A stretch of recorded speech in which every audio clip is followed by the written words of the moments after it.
Projeto Cultura com Você, promovido pela Seccional OAB São Paulo.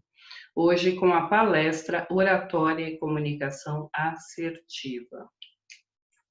Olá, eu sou Fernanda Ferreira da Silva, professora, advogada, palestrante e mentora para advogados. Eu estou presidente da Comissão de Cultura e Eventos da Subseção de Francisco Morato, estou presidente da Comissão de Coach Jurídico e Oratória da Subseção também de Francisco Morato.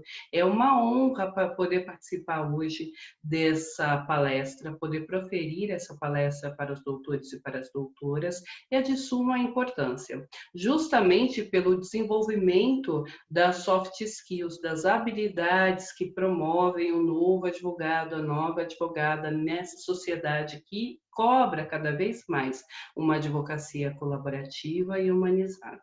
Eu agradeço, então, pela promoção desse projeto, Cultura com Você, promovida pela OAB Seccional São Paulo, na pessoa do Dr. Caio Augusto Silva dos Santos, nosso presidente.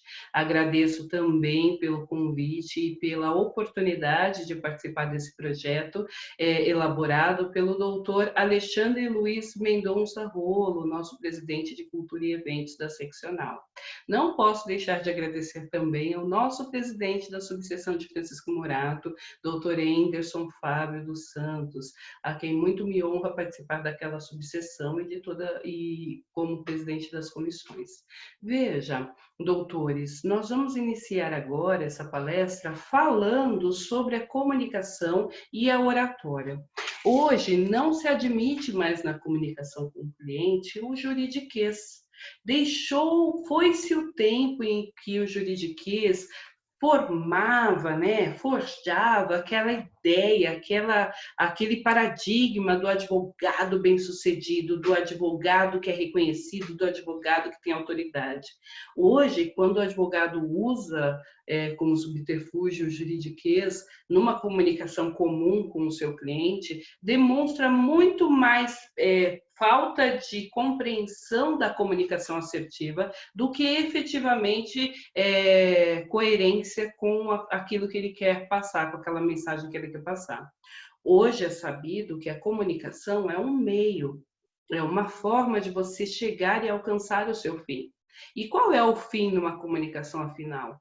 Se for prospectar cliente, fazer o cliente assinar o contrato. Se for numa audiência de conciliação, fazer as partes comporem. Se for numa audiência de instrução, fazer o juiz ser movido ao livre convencimento com os argumentos que o doutor ou a doutora utilizou. Se for num júri, num tribunal de júri, fazer com que os jurados se compadeçam daquela ideia,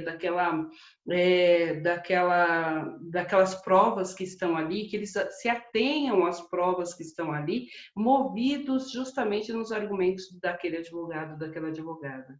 Então, quando a gente fala sobre comunicação assertiva e oratória, existem técnicas que podem sim ser aprimoradas. E nós estamos vivendo na era das soft skills, das habilidades que são aprimoradas, e isso é fantástico. Contudo, a gente não pode esquecer de onde viemos. E quando nascemos, doutores, pode parecer que não, mas nós já nascemos oradores, já nascemos comunicadores. E aí eu peço a atenção dos doutores e das doutoras para que se iluminem dessa informação, porque essa informação muda todo o seu jogo. Em algum momento na sua infância, na sua adolescência, durante sua formação jurídica, acadêmica, o doutor ou a doutora foi movido a temer se comunicar. Foi movido, foi tolhido a imaginar que falar em público era difícil. E aí ele esqueceu-se que lá na infância, na tenra infância, ele nasceu comunicador. E quando ele gritou aos quatro ventos, sem nenhuma técnica, sem nenhum artifício, de gatilho mental, de persuasão, sem nada, ele simplesmente abriu a boca e deixou fluir. Quando isso aconteceu, ele mostrou que estava tudo ok, ele mostrou que os sinais vitais estavam funcionando, que os pulmões funcionavam, ele mostrou que estava bem. Então, o seu primeiro grito, o seu primeiro ecoar de voz fez com que todos à sua volta percebessem que estava tudo bem. Então, por que eu começo, inicio a minha fala trazendo esse resgate de memória do nosso nascimento? Justamente porque, com o passar do tempo, a gente foi ouvindo, não faça isso. Fala assim, fala assado, você está falando errado. Você precisa fazer isso, faça certo. Ai, mas que pergunta! Você faz uma pergunta na escola e os amiguinhos dão risada, às vezes o próprio professor, né, intimida e fala que não era para ter feito aquele tipo de pergunta. Veja, nós somos moldados a imaginar que a nossa comunicação estava errada. Nós somos moldados a imaginar que a nossa comunicação estava imperfeita, quando na verdade ela sempre esteve perfeita. Ela pode ser aprimorada? Sim, com certeza, e deve ser. É para isso que a gente está em constante evolução. Mas o que não pode acontecer é a gente acreditar que somos incapazes. E aí deixar aquela voz negativa do amiguinho dando risada fazer com que a nossa voz, que ecoaria pelo mundo, seja calada.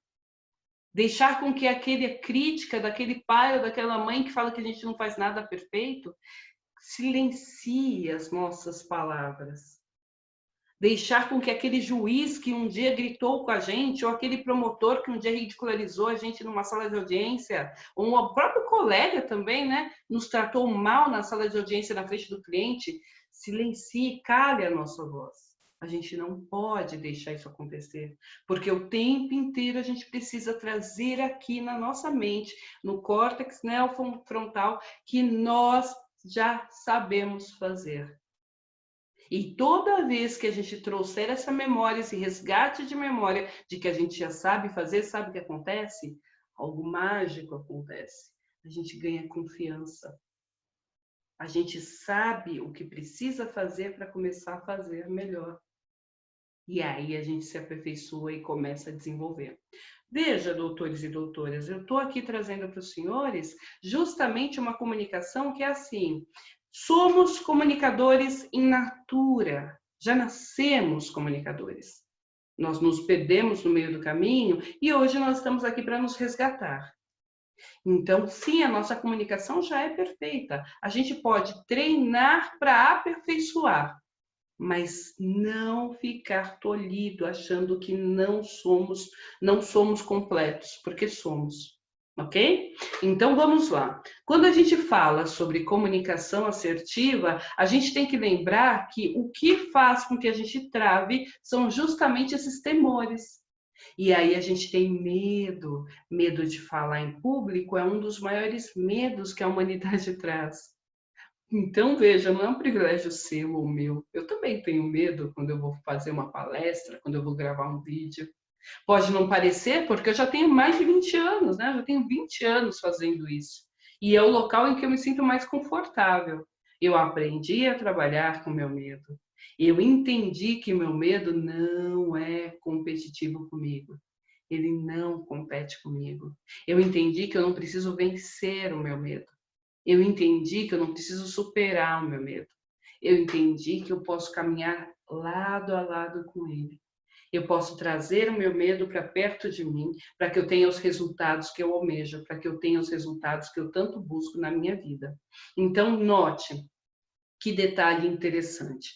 Toda vez que o doutor tiver uma comunicação para fazer, seja uma conversa, uma entrevista com seu cliente, seja uma audiência, seja uma sustentação oral, seja falar, apresentar o seu TCC, de repente está aí um acadêmico de direito, seja o que for, seja numa sala de conciliação, né, mediação e conciliação, veja, seja qual for a comunicação, primeiro, comunicação é meio, o fim é o objetivo que você tem. Qual é o fim que você tem? Convencer, persuadir, conectar, acolher, Qual é a finalidade daquela comunicação específica? Defina. Segundo, estou com medo, estou com ansiedade, estou com tremedeira, estou com dor de barriga. O que eu faço? Primeiro, o medo não é meu inimigo. Quando a gente muda a percepção, quando a gente vira a chave, tudo ao nosso entorno muda, tudo ao nosso entorno melhora. Sabe por quê? Porque a gente se reconhece no processo. E toda a comunicação ela é muito mais evoluída quando nós nos reconhecemos no processo. Que processo, Fernanda? No processo da comunicação. E a comunicação ela só existe se eu explanar e o outro compreender. Se eu ficar aqui falando para mim, eu não vou comunicar o que eu preciso. Então, ora eu preciso mexer mais, ora eu preciso mexer menos, ora eu preciso falar mais rápido, ora eu preciso falar mais devagar, ora eu preciso gritar, ora eu preciso silenciar. O que eu preciso entender é que eu não falo para mim, eu tenho que falar para o outro. Então, quando estiver diante de uma necessidade de comunicação, seja ela qual for, o que você pretende com aquela comunicação? Coloque intencionalidade. Se você pretende acolher, use palavras que aproximem-se à emoção, ao coração do seu interlocutor. Se você precisa persuadir, use palavras que façam com que o seu cliente ou a outra parte seja convencida daquilo que o senhor está falando. Se você precisa hoje, na verdade, emocionar, fazer com que gere conexão, perceba a forma com que o outro reage para que você aproxime-se mais dele. Então, veja, não se trata de olhar a sua comunicação, trata-se de olhar a intenção que há por trás da comunicação e com quem você está falando. Sempre recordando que nascemos comunicadores. Certa vez eu atendi uma mentorada e ela me falou que tinha uma dificuldade, quando ela ficava nervosa, ela ficava gaga. E aí, assim, existem vários profissionais no mercado que são gagos, pessoas de renome, que são gagos naturalmente, mas que usam técnicas para segurar essa gagueira. E aí eu vou trazer para os doutores uma pergunta que muda todo o jogo, seja quem for gago, seja quem não for. E para essa mentorada em específico, eu trouxe uma referência do livro O Ego é o Inimigo e O Obstáculo é o Caminho. Esses dois livros são importantes para que os doutores leiam para encontrar a verdade sobre a comunicação assertiva e oratória, porque isso dá empoderamento. E toda vez que a gente tem um empoderamento, a gente consegue solucionar questões que a gente imaginava serem impossíveis de serem solucionadas, ok? Então, veja só que interessante. Quando a gente pensa assim, nossa, a minha comunicação ela está assertiva. Eu tenho duas perguntas, né? Duas perguntas que eu uso como perguntas fortes, como perguntas chaves para a gente poder trabalhar. Essas duas perguntas são... Primeira pergunta. O que de pior? Eu estou com medo por quê? Toda vez, a neurociência ensina que toda vez que você faz perguntas a si mesmo, você força o seu cérebro a responder, a encontrar a resposta. Então, quando você está diante de um problema muito grande, quando está diante de uma dificuldade muito grande, a ideia é, faça uma pergunta poderosa que vai transformar aquela visão daquele momento. Então, se eu, por exemplo, tenho que fazer agora uma sustentação oral, estou com tremedeira, estou com muito medo, estou com pavor. A primeira coisa que eu vou fazer é, Fernanda, você está com medo do quê? E aí meu cérebro busca a resposta. Meu cérebro vai buscar a resposta assim: estou com medo de ser ridicularizada, estou com medo de perder a causa, estou com medo de não de alguém rir de mim. Se essas forem as respostas, eu vou fazer a segunda pergunta: o que de pior pode acontecer se alguém rir de você? O que de pior pode acontecer se você perder essa causa? O que de pior pode acontecer se você for ridicularizada? Aí eu vou ter uma segunda proposta, uma segunda avalanche de respostas. Essas respostas, então, me trarão mais claridade. Olha, então eu vou perder a autoridade, eu não vou ser mais a profissional respeitada, os meus clientes não vão querer mais me contratar. Ótimo. Fernanda, o que precisa ser feito hoje por você?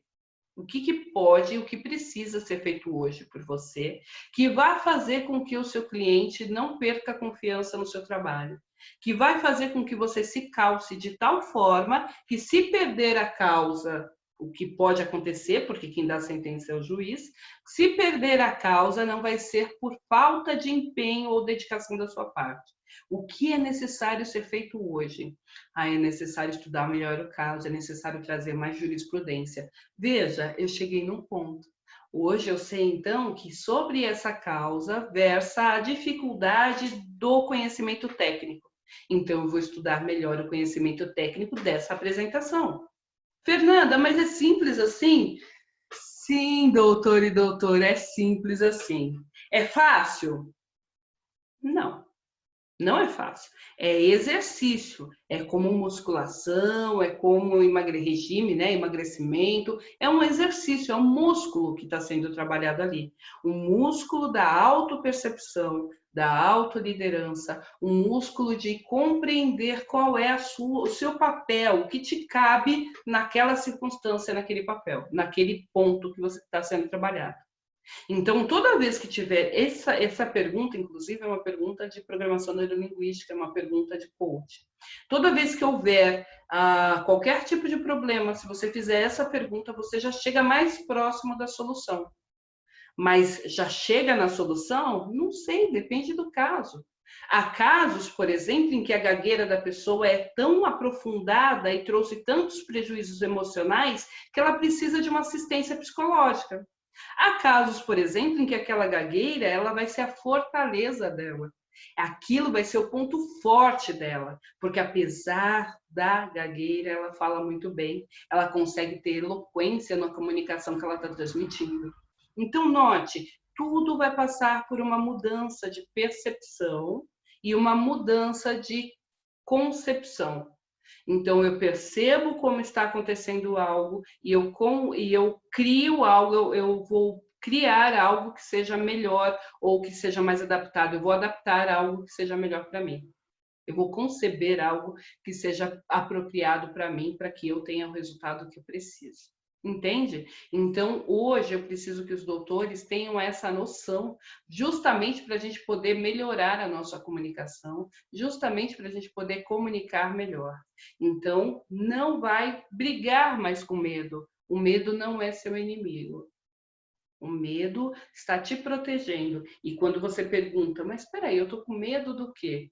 Você tem grandes chances de encontrar a válvula motriz e ajustar a seu favor. Aquela pessoa que não tem medo, que é destemida demais, é uma pessoa que muitas vezes se torna imprudente, porque a autoconfiança em exagero, ela faz com que você tome decisões sem olhar o panorama completo. Você vai só na confiança de si mesmo e, né, dessa forma as possibilidades são de você perder algo. Eu proponho que você faça esse exercício hoje, porque assim a gente vai ter mais efetividade nesse curso, nessa palestra. Trouxe aqui a imagem do Nelson Mandela, porque certa vez ele foi perguntado por Tony Robbins como que ele sobreviveu. Como, Mandela, você sobreviveu 27 anos sofrendo todo tipo de tortura física, emocional, todos os tipos de tortura. Você sobreviveu e hoje é essa referência, esse ícone que nós temos aí. E o Mandela, no auge da sua sabedoria, respondeu muito calmamente para o Tony Robbins: olha, eu não sobrevivi, eu me preparei. Gente, por que, Fernanda, numa palestra sobre oratória e comunicação assertiva, você trouxe essa mensagem? Porque tudo se trata da percepção que você faz de si mesmo e da forma como você enfrenta as circunstâncias. Existe uma máxima que fala assim: eu posso ter acordado de manhã, batido o dedinho do pé, que só serve para a gente bater, batido o dedinho do pé numa cabeceira, no sofá e passar o dia inteiro reverberando essa dor, ecoando essa dor. Então, o meu porteiro fala bom dia, eu falo, bah, tá, passo direto.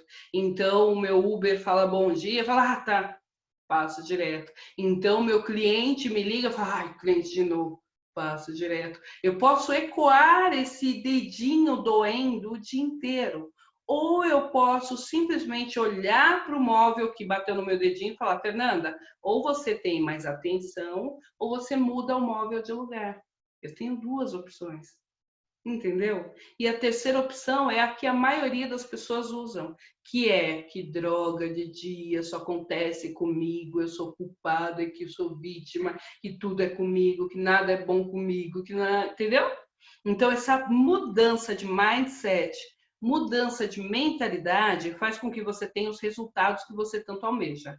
Essa é uma percepção que o Nelson Mandela trouxe para a gente, que eu quis trazer para vocês, justamente para que você se veja hoje nessa comunicação como que você tem encarado. Foi numa audiência e de repente não teve resultado? Como que foi a sua audiência? Como foi o seu papel? Como foi a sua atuação? Mas não no sentido da chibata, de ai que eu não presto, ai eu não sirvo. Não, no sentido de, lembra da primeira pergunta que nós fizemos lá atrás, quando a gente falou do medo? O que eu estou com medo? Então agora a pergunta é, o que eu poderia ter feito de melhor? O que eu poderia ter feito? Como eu poderia ter feito? Como eu poderia ter resolvido? Como? Como eu poderia ter feito? Como eu poderia ter resolvido? Você vai internalizar essa percepção de vida. Você vai internalizar esse mindset, essa mentalidade de buscar solução e não de ficar sofrendo no problema e não de ficar reverberando na dor. Você vai buscar aquilo que te cabe, que é a solução. Nós somos resolvedores de problemas, né? O advogado, a advogada, ele é uma ponte entre o cidadão comum e o judiciário. Então, quando a gente fica muito preso no nosso próprio ego, a gente se esquece de dar o caminho. A gente se esquece de indicar o caminho, a gente se esquece de aproximar o cidadão comum do judiciário, de fazer essa ligação, de fazer esse liame. Esse é o meu convite para o doutor e para a doutora hoje. Veja, toda vez que a gente vai falar sobre comunicação, se faz necessário que olhe para si. Sem autopercepção, sem indicação de quem você é, de como você é, de como você age, de como reage, você não consegue ter domínio das suas emoções para levar intencionalidade na sua comunicação. A sua comunicação vai ter esse domínio se você souber quem é. Então, lembra da minha mentorada, que é Gaga? Veja, ela agora já sabe que é Gaga. Ela pode buscar, com a ajuda profissional, psicológica, psiquiátrica, ela pode buscar a resposta, ou com a ajuda emocional dela ler os livros que eu indiquei para ela, buscar fortalecer esse diferencial que ela tem e tornar esse diferencial um diferencial competitivo. Quando a gente fala assim, pode ecoar na sua cabeça o tal, é fácil falar. E toda vez, doutor e doutora, que ecoar na sua cabeça é fácil falar, você vai se perguntar, por que é fácil falar? Quer dizer que eu não consigo? Ou, vamos melhorar a pergunta, por que eu acho que eu não consigo fazer isso? Ou como é que eu posso fazer isso uma vez que ela já fez, então é possível fazer? Como é que eu posso fazer tal coisa se uma vez que ela já fez, ela demonstra que é possível fazer? Não é fácil. Em momento algum eu vou dizer que falar em público é fácil. Dar o primeiro choro quando nós nascemos não foi fácil. Não foi fácil dar esse primeiro grito. Não foi fácil. O pulmão doeu. Não sei se vocês já acompanharam um parto, mas a enfermeira enfia o dedo na garganta para limpar, desobstruir a boca do bebê. Então, não é fácil nascer, não é fácil dar o primeiro grito, mas nós demos. E quando a gente deu aquele primeiro grito, quando a gente deixou ecoar aquele primeiro grito, sabe o que aconteceu? A nossa comunicação fluiu. Nós percebemos como nós estávamos e o que nós poderíamos fazer.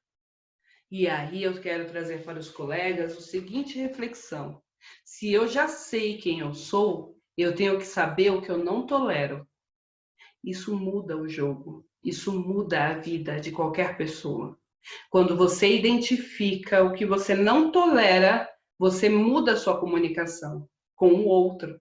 Exemplo, se eu hoje não tolero falta de ética, falta de honestidade, quando eu estiver me comunicando com um sócio, por exemplo, eu vou deixar muito clara para ele que se houver desonestidade ou falta de ética, eu não vou mais trabalhar com ele.